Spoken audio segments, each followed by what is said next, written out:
Hello everyone, welcome back to my channel. I hope you all are doing good. So welcome back to another video. So आज की video होने वाली है एक requested video because a lot of you are asking me about this particular video कि देखो अब हमारे बोर्ड एग्जाम्स में एक महीने से भी कम टाइम रहता है. So you all wanted me to tell you all my last 15 days की स्ट्रैटेजी जो कि आज मैं फाइनली लेकर आई हूँ. So I have made my strategy over here. मतलब ये कुछ पॉइंटर्स हैं जो कि मैंने अपनी स्ट्रैटेजी बनाते वक्त ध्यान में रखे थे which I will be telling you all. मतलब आप कह सकते हो these are the golden rules which I take care of while I was making my strategy. ये लास्ट 15 डेज़ की स्ट्रैटेजी है कि मैं क्या-क्या करना है, मुझे क्या-क्या नहीं करना है. सो ये सब आपको इस वीडियो में मैं आप लोगों के साथ शेयर करने वाली हूँ ताकि अगर इन केस अभी तक आपने अपनी स्ट्रैटेजी नहीं बनाई है, आप वो बना लो बिकॉज़ लास्ट 15 डेज़ रहते हैं. एज़ वी ऑल नो कि this is class 12th and this is not class 10th because class 10th में क्या होता था ना कि अगर हम लास्ट के दिनों में भी वो थोड़ा-सा पढ़ रहे हैं ना, तब भी हम 90% से ऊपर स्कोर कर सकते थे. But this is not the case with the class 12th because अब हमें प्रॉपर स्ट्रैटेजी चाहिए एंड अगर हमने अभी लास्ट के दिनों में नहीं पढ़ा सो 90% से ऊपर तो आ ही नहीं सकते. So yes we have to work hard. तो इसके लिए we should have a proper strategy. So that's why मैंने बैठ के आराम से अपनी स्ट्रैटेजी थोड़ी-सी बनाई है एंड मैंने सोचा आप लोगों के भी साथ शेयर कर देती हूँ because you all wanted me to share. So I guess without any further delay let's get straight into our today's video.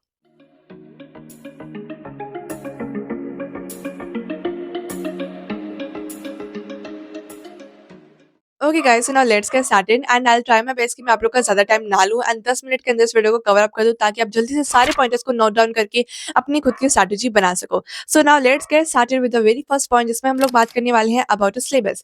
तो मैंने अपने सिलेबस के लिए क्या प्लान कर रखा है. देखो अगर आपका भी मित्रा कुछ भी पोर्शन बाकी है अपने सिलेबस का, so you have to keep this particular thing in your mind. देखो अगर आपका सिलेबस अभी तक बाकी है so try to cover up with the help of one shots because देखो अगर मैं अपनी बात करूँ तो मेरा बायोलॉजी एंड केमिस्ट्री का सारा पोर्शन कंप्लीट हो चुका है. अगर मेरे फिजिक्स के 1-2 चैप्टर्स जो बाकी हैं उनको मैं वन शॉट लेक्चर्स की हेल्प से कंप्लीट करने वाली हूँ. प्लस जो उसके क्वेश्चन प्रैक्टिस है उसमें मैं करूँगी PYQs and sample papers and that's it. ठीक है, मैं इससे ज़्यादा कभी कहीं भी नहीं जाने वाली हूँ. मैं मेजरली फोकस करने वाली हूँ the PYQs and the sample papers and that's it. This is what I am gonna follow for my incomplete syllabus till now. ठीक है, अब देखो मेरा बाकी सिलेबस तो कंप्लीटेड है बट ये मत सोचना कि मेरा क्वेश्चन प्रैक्टिस भी हो रखा है because question practice is still pending. And आप लोग भी मुझे बताना कमेंट सेक्शन में कि आपका कितना सिलेबस बचा है एंड इन केस अगर आपका सिलेबस हो गया है तो अगर आपने क्वेश्चन प्रैक्टिस करी है या फिर नहीं करी है, do let me know in the comment section and इस टाइम स्टैम्प को डाल के मेरे को बता देना. ठीक है, तो ये तो मेजर पॉइंट आता है फर्स्ट वाला जिसमें हम लोग बात कर रहे थे सिलेबस की. इन केस अगर आपको कंप्लीट नहीं हुआ है तो आप मित्रा वन शॉट लेक्चर की हेल्प से एंड पीवाईक्यूज की हेल्प से उस चैप्टर को कंप्लीट कर सकते हो. एंड अगर आपको कंप्लीट हो गया है so now let's move to other second point. Guys देखो सेकंड पॉइंट बनने से पहले you have to keep this particular thing in your mind कि अगर आपका सिलेबस कंप्लीट नहीं हुआ है तो आपको कैसे करना है. सबसे पहले तो आपको एक पेज लेना है, वहाँ पे जितने भी आपके इनकम्प्लीट चैप्टर्स है वो लिख लेने हैं. फिर आपको एक और पेज लेना है, वहाँ पे आपको लिखने हैं उस पर्टिकुलर सब्जेक्ट के हाई वेटेज चैप्टर्स. मतलब कुछ ऐसे चैप्टर्स होते हैं जैसे ज़्यादा क्वेश्चन आते हैं हर एक साल. मतलब आपको एनालाइज तो करना पड़ेगा, आपको बैठना पड़ेगा and then you have to search on Google YouTube wherever you want. वहाँ पे आपको सर्च करके एक लिस्ट जरूर बनानी पड़ेगी कौन कौन से चैप्टर हाई वेटेज वाले हैं. एंड अगर आपको कोई भी पर्टिकुलर हाई वेटेज का चैप्टर आपके इनकम्प्लीट सिलेबस में मैच करता है सो मेक श्योर आप उस चैप्टर को पहले कंप्लीट कर रहे हो बिकॉज वी वांट मार्क्स. ठीक है, एंड वो मार्क्स तभी आएंगे जब आप हाई वेटेज चैप्टर्स को कवर अप कर लोगे. सो इन केस अगर आपके पेंडिंग सिलेबस में हाई वेटेज चैप्टर भी आते हैं so make sure you complete those first. So this is what I have plan for me and इसलिए मैं आप लोगों के साथ बता रही हूँ बिकॉज फिजिक्स में मेरे कुछ ऐसे चैप्टर्स हैं जो कि हाई वेटेज में आते हैं. So this is the thing I am gonna follow for my physics का इनकम्प्लीट सिलेबस. सो आप लोग भी इसे ट्राई कर सकते हो. Okay guys, so now let's move to other second point and ये पॉइंट थोड़ा सा इंपॉर्टेंट है बिकॉज वी ऑल नो कि हमें बोर्ड्स के लिए क्या चीज़ें इंपॉर्टेंट है. सबसे पहले तो बोर्ड्स में अगर आपको मार्क्स अच्छे लेकर आने हैं सो आपका पेपर जो है वो टाइम पे कंप्लीट होना चाहिए बिकॉज अगर आपका टाइम पे कंप्लीट नहीं हुआ and you miss out on some questions तो ऑटोमेटिकली आपके मार्क्स डिडक्ट हो जाएंगे. That's a very common sense वाली चीज़ है ना. तो सबसे पहले तो हमें ये ध्यान में रखना है कि हमारा जो पेपर है वो टाइम पे खत्म हो रहा है. सेकंड चीज़ हमें जो ध्यान में रखनी है इट्स प्रेजेंटेशन बिकॉज गाइज हमने जितने भी बैचेस अगर आपने लिए होंगे या फिर आप जो भी क्लासेस वगैरह अटेंड कर रहे होंगे वहाँ पे आपको ये जरूर सुनाई दिया होगा कि टीचर्स बोलते हैं कि अच्छे से पेपर प्रेजेंट करके आना बिकॉज अगर एग्जामिनर को जो आपके आंसर शीट चेक कर रहा है अगर उसका आपको सारी प्रेजेंटेशन अच्छी से दिख रही है मतलब आपने हर एक चीज़ इंक्लूड करी है, you have presented well and आपने ज़्यादा कटिंग वगैरह नहीं किया है तो ऑटोमेटिकली वो ज़्यादा मार्क्स कट नहीं कर पाता है. So these are the two major things we have to keep in mind before solving the sample papers because sample papers will be helping us to improve on these two areas. Because अगर आप sample paper solve कर रहे हो and 3 our की limit में ही solve कर रहे हो तो इससे आपकी स्पीड ऑटोमेटिकली बढ़ जाएगी because we still have 15 days left.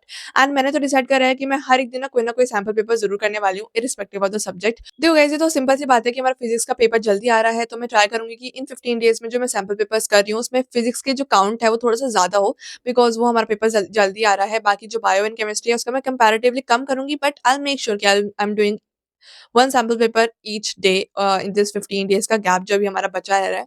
So this is what I am gonna do. तो बेसिकली आपको बस ये ध्यान रखना है कि आप 3 घंटे में पूरा का पूरा सैंपल पेपर कर रहे हो with a good presentation. Because अगर आप घर पे कर रहे हो, इट डज़न्ट मीन कि आप कुछ भी लिख सकते हो। आपको प्रेज़ेंट घर पे भी अच्छे से करना है ताकि आपका वो जो मतलब प्रेजेंटेशन है वो आप बोर्ड एग्ज़ाम में भी दिखा सको। So this is what you have to keep in mind while solving the sample paper. अब गाइज़ ये थर्ड पॉइंट है कि PYQs are king. Yes guys, आपको जितना हो सके आपको पीवाईक्यूज़ प्रैक्टिस करनी है। अब देखो गाइज़, लास्ट मोमेंट बच रहा है। सैंपल पेपर तो आप करोगे नहीं कि भाई पूरा के पूरे दिन में मैंने एक सैंपल पेपर कर लिया एंड दैट्स इट। अब मैं पूरे दिन में कुछ नहीं पढ़ने वाला हूँ। ऐसे तो ऑफ कोर्स नहीं होगा। आप 3 घंटे सैंपल पेपर को दोगे बट उसके बाद भी आप कुछ पढ़ाई ज़रूर करोगे। जिसमें आपको मेजरली क्या करना है, न्यू टॉपिक तो आप पढ़ोगे नहीं बिकॉज़ लास्ट मोमेंट है भाई, क्रूशियल टाइम है, यहाँ पे आप कोई नई चीज़ लेके नहीं बैठ सकते हो। So what you will be doing right now is question practice. तो क्वेश्चन प्रैक्टिस के साथ-साथ आपको ये भी ध्यान में रखना है कि उस क्वेश्चन प्रैक्टिस के पीरियड में you are also practicing PYQs of that chapter or that subject because PYQs are very important in physics, chemistry, bio, कोई भी सब्जेक्ट हो PYQs जरूर करनी है आपको। So this is what I have planned for myself also कि मैं जो क्वेश्चन प्रैक्टिस वाले जो मेरा टाइम रहेगा ना, उसमें मैं PYQs भी जरूर करने वाली हूँ। फॉर एग्जाम्पल अगर मैं क्वेश्चन प्रैक्टिस करने बैठी हूँ तो उसमें से मैं 1 घंटा पीवाईक्यूज़ को दूँगी एंड बाकी मुझे कहीं से भी क्वेश्चन प्रैक्टिस करनी है, मैं वहाँ से कर सकती हूँ। But I will make sure कि मैं पीवाईक्यूज़ भी कर रही हूँ। सो this is what is the main core of this particular point, third वाला, कि पीवाईक्यूज़ आपको ज़रूर करने हैं। अब guys as I have already told you all कि मुझे पीवाईक्यूज़ के साथ-साथ और भी जगह से क्वेश्चन प्रैक्टिस करनी है, तो उसके लिए मैंने ना वर्कशीट्स बाय कर रखी हैं बेसिकली। तो वो मैं वर्कशीट सॉल्व करने वाली हूँ डेली। इन 15 डेज़ के टाइम में मैं डेली वर्कशीट सॉल्व करने वाली हूँ। ट्राई करूँगी कि 1 या 2 वर्कशीट एक दिन में मैं कर लूँ बिकॉज़ इतनी ज़्यादा लंबी वर्कशीट नहीं है। मेजरली एक वर्कशीट को करने में मुझे मोस्ट ऑफ द टाइम जो है वो 1 घंटा लगेगा। मतलब जो ज़्यादा से ज़्यादा टाइम मुझे लग सकता है उस वर्कशीट को करने में, इट्स 1 आवर। उससे ज़्यादा मुझे नहीं लगने वाला है। तो यहाँ पे मैंने ये जो है वर्कशीट्स खरीदी हुई हैं, मतलब इसके अंदर I have some pull out worksheets, तो मैं ये सॉल्व करने वाली हूँ डेली। 1 या 2 सॉल्व कर लूँगी, लाइक एक सब्जेक्ट की एंड दूसरी दूसरे सब्जेक्ट की। मैं इस तरीके से करके सारी वर्कशीट सॉल्व करने वाली हूँ because I need more and more questions on my table. मतलब मैं जितने ज़्यादा क्वेश्चन प्रैक्टिस कर सकती हूँ, मैं उतना करने की ट्राई करूँगी। सो जितने भी मेरे स्टडी ब्लॉग्स आने वाले हैं ना, long study blogs, I will be filming in order to stay consistent. तो उसमें आपको दिखेगा कि मैं, हाँ भाई, मैं पीवाईक्यू सॉल्व कर रही हूँ एंड मैं ये वर्कशीट सॉल्व कर रही हूँ, ये वाली। सो वो आपको आगे आने वाले स्टडी ब्लॉग्स में दिखने वाला है, ठीक है। एंड ऑल्सो मैंने पिछले वाले वीडियोस डाली थी, उसमें आप लोग पूछ रहे थे कि भाई आप कहाँ से करोगे क्वेश्चन प्रैक्टिस, कहाँ से करोगे, तो बता दो। तो मैंने ये बता दिया भाई, मैं इससे एडुकार्ड की बुक मैंने ली थी प्रयास वाली, इससे मैं करने वाली हूँ अपनी वर्कशीट सॉल्व बिकॉज इसमें ना काफ़ी वैरायटी ऑफ क्वेश्चंस मिल जाएंगे मुझे, competency based and also some sample paper के क्वेश्चन भी इंक्लूडेड है।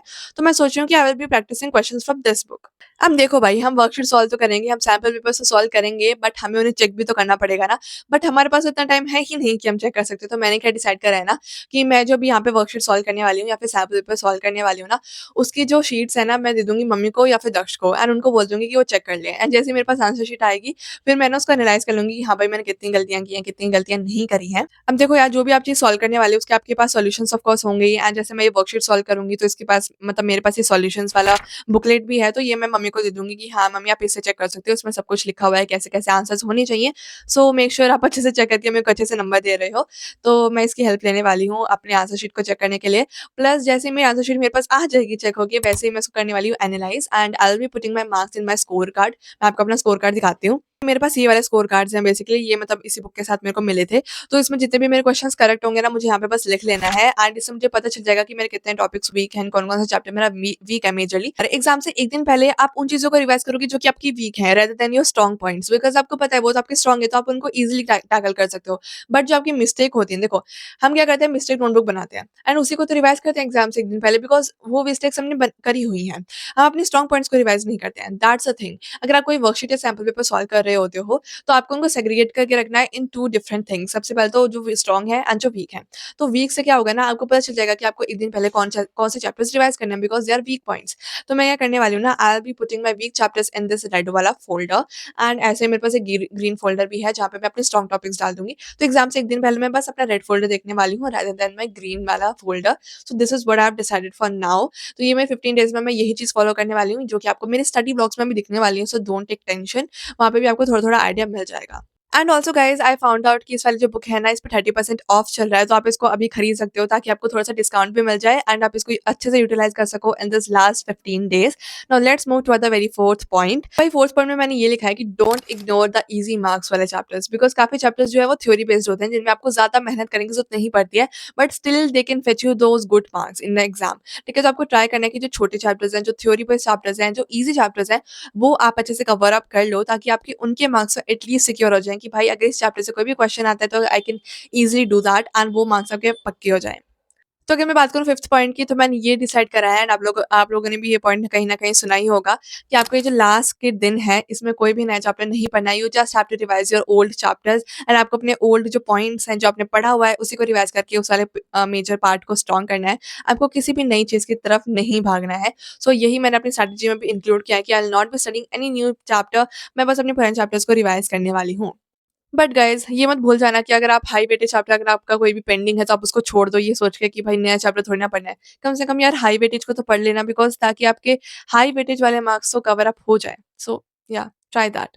ठीक है and last not the least वाला पॉइंट कि आपके जो वीक चैप्टर्स हैं उनको इग्नोर मत करो यार प्लीज़। लास्ट के दिन बचे हैं जो आपके वीक चैप्टर्स थे मतलब क्या करते हैं ना हम लोग हम अपने आपको कॉन्फिडेंस देने के लिए जो हमारे ईज़ी चैप्टर्स हैं जो हमें आते हैं ना उन्हीं को बार-बार पढ़ते रहते हैं, उन्हीं के बार-बार क्वेश्चन्स करते रहते हैं एंड हमारे अच्छे मार्क्स आते रहते हैं एंड वी फील कि भाई हमें तो सब आता है। बट हम उन वीक चैप्टर्स को इग्नोर कर देते हैं जो कि हमें आ ही नहीं पा रहे हैं, जिनके हमें क्वेश्चन नहीं लग पा रहे हैं। Because guys those weak chapters can cost you a lot of marks. So try करना कि जो आपका वीक पॉइंट है उसको आप अच्छे से फोकस कर रहे हो and don't ignore them. Okay guys so that's it for today's video and I hope कि आपको ये जो पॉइंट्स हैं जो कि मैंने बताए हैं कुछ 5-6 पॉइंट्स वो आप ध्यान में रखेंगे while making your strategy and make sure to follow me on Instagram and Telegram and I will meet you all in my next video. तब तक के लिए tata bye bye take care and don't forget to subscribe to my channel because अभी last के 15 days के बहुत productive study vlogs आने वाले हैं। तो सब्सक्राइब ज़रूर कर लेना। Bye bye.